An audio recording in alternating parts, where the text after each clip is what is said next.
Ô, Kim, eu vou no mesmo, a pergunta é quase no mesmo sentido, mas vou falar aqui de alguém que figura, entre aspas, figurava nos bastidores. Por exemplo, a primeira-dama brasileira, a Michele Bolsonaro, ela tá no front, né? Ela tá indo, participando. Isso também já é um início aí dessa pegada feminina pra gente fomentar a participação das mulheres? Ou ainda precisa amadurecer mais isso? Olha, eu não vejo dessa forma, Paula, porque a participação dela é porque ela é a primeira-dama. Então, ela necessariamente ela tem que estar junto com o presidente da República, porque faz parte, né, de toda essa questão visual que nós temos dentro da presidência da República, a primeira-dama. Então, nós não tivemos ali na época da Dilma, né, essa figura, mas tivemos na época do Lula e também do Temer. Então, nós sabemos que lá, além do presidente Bolsonaro no púlpito, também vai estar ao lado a primeira-dama. Então, isso é uma coisa natural e normal, não é porque é uma mulher, né? Poderia ser o homem, caso se a Dilma tivesse, por exemplo, né? Agora, com relação realmente a essa questão de mulheres envolvidas na política, bom, tem determinação da cota, né, de colocar a mulher para se candidatar. O problema, acho que não é isso. E você colocar as mulheres lá, mas sim as mulheres que ficam do outro lado que tem que votar. Elas não preferem as mulheres. Talvez elas não se sintam representada pelas mulheres que se candidatam.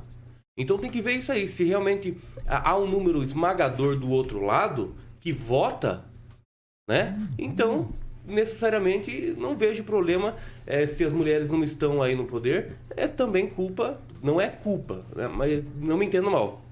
Mas as mulheres que estão do outro lado aqui não votam nas mulheres que hoje estão aí para se candidatar. Então é um problema. Hoje nós vemos aqui um caso específico em Maringá, temos 2 mulheres figurando aí como vereadoras, mas as 2 não se dão, né? Então a gente fica até meio assim, de um lado, o outro, então não tem essa motivação em que as mulheres precisam se unir. Essas mulheres não se unem para fazer absolutamente nada juntas. Então... Kim, na sua percepção aqui em Maringá, as 2 vereadoras que a gente tem aqui, elas não têm nenhuma pauta afim para que trabalhassem juntas? Ou existe e mesmo assim elas ficam apartadas? Eu acho que tem muito discurso, né, de ambos os lados. Muito discurso, discurso de vez em quando agressivos, mas não tem nenhuma pauta que possa dizer, viu, vamos apertar as mãos aqui e vamos seguir junto, a não ser quando era para votar ali com o vice-presidente, por exemplo, o petista ali, o VR. Eu acho que a única coisa que eles votaram juntos foi nesse aspecto. Mas agora, realmente apertar a mão e dizer assim, vamos caminhar junto para uma pauta ou algum projeto em si, não sei. Professor Jorge, depois de todas essas colocações, professor, o que o senhor tem a dizer? No Paraná, professor, praticamente 53% do eleitorado é feminino. O Paulo, vamos separar alguns detalhes para ter uma ideia um pouco mais ampla do que está colocado aí, principalmente pelo Kim. Vamos para um fato. Dia 27 de abril, a Assembleia Legislativa do Estado do Paraná houve a proposta de um projeto da Resolução 5/2022 que, claro, pretendia a criação de uma bancada feminina no Legislativo Paranaense. E um deputado lá que estava na Comissão de Constituição e Justiça foi contrário à proposta. E isso criou uma abertura para o debate muito interessante. E das falas de aí, todas as deputadas unidas, absolutamente unidas, desde o PT, PP e republicanos, disseram que isso era uma atitude de caráter patriarcal. E, de fato, tinha toda essa característica patriarcal. E vamos ver agora a composição da presidência, da diretoria de partidos políticos no Brasil, no Paraná e em Maringá, como o Kim citou. Hegemonizada por homens. Me diga uma presidenta de partido a nível nacional, Kim. A Marisa Lobo, por exemplo, Perfeito. do PTB, Não Renato tem. Abreu também, do Então, Podemos. eu começo a ver que há uma estrutura patriarcal dentro dos PTB, partidos né? Conservador, políticos. né? Dentro dos partidos professor, políticos. você já E qual é o tentou ingresso? Calma. conversar com as mulheres Não, calma. sobre isso? Cada um Tem a falou. Gleice deixa. Hoffmann também. Vai, conclui, O que professor. ocorreu com a entrada de Michele Bolsonaro na campanha política? Qual é a razão dessa estratégia? Não foi os A 89 mil do Queiroz? Datafolha apresentou que Bolsonaro não cresce nas mulheres evangélicas.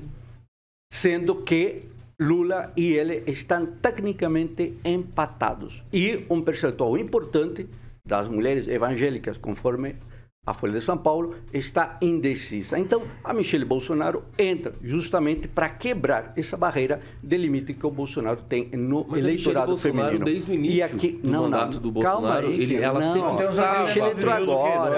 A Michelle entrou agora e justamente pega o Bolsonaro caindo aí na fotografia, né? E ela o levanta. Essa imagem, ela é muito importante.